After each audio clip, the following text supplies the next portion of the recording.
তিনটি স্থলবন্দর বন্ধ ঘোষণা করা হয়েছে। তিনটি স্থলবন্দর বন্ধ ঘোষণা এবং একটি স্থলবন্দরের অপারেশন কার্যক্রম স্থগিত রাখার প্রস্তাব অনুমোদিত হয়েছে।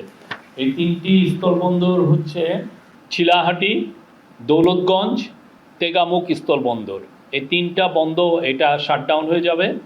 আর একটার বাল্লা স্থলবন্দরের অপারেশনাল কাজকর্ম আপাতত স্থগিত রাখা হয়েছে, এই বিষয়ে ডিসিশন এসছে। বাংলাদেশের একমাত্র স্মার্ট সিটি বসুন্ধরা এখন আরো নিরাপদ, আধুনিকতায় আরো এক ধাপ এগিয়ে। এই চারটা বন্ধ হবে। এটা নিয়ে একটা ক্যাবিনেট কমিটি এটা কাজ করেছিলেন, এটা নিয়ে কেননা অনেকগুলো স্থলবন্দর আছে, অনেকগুলোর কোনো কাজ হয় না, ইনফ্রাস্ট্রাকচারও নাই, এবং সেটা এই স্থলবন্দরগুলো রান করতে আমাদের এই গভর্নমেন্টের ট্যাক্স পেয়ারদের অনেক মানি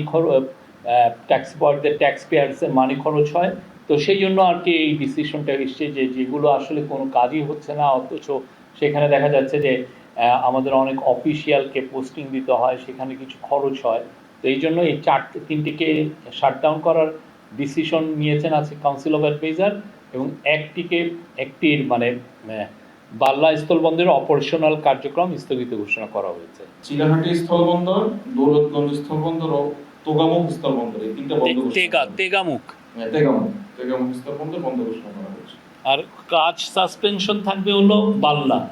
আর এটা আপনি জানেন যে আগে যেটা হয় যে আমাদের যারা বর্ডার এরিয়াতে যারা রাজনীতিবিদ আছেন স্থানীয়, তারা অনেক সময় তাদের রাজনৈতিক বিবেচনায় এই স্থলবন্দরগুলো অনুমোদন নিয়ে এসেছিলেন এবং এই অনুযায়ী কাজও হয়েছিল। কিন্তু সত্যিকার অর্থে ওই পারে সেরকম কোনো ইনফ্রাস্ট্রাকচার তৈরি হয়নি এবং এগুলো দিয়ে সেরকম কোনো মিনিমাম কোনো ট্রেড হয় না। তো সেই জন্য আসলে এইখানে একটা ইনফ্রাস্ট্রাকচার রাখা, একটা স্থলবন্দর রাখা এই সরকারের জন্য একটা এক্সট্রা একটা খরচের বার্ডেন তৈরি হয়।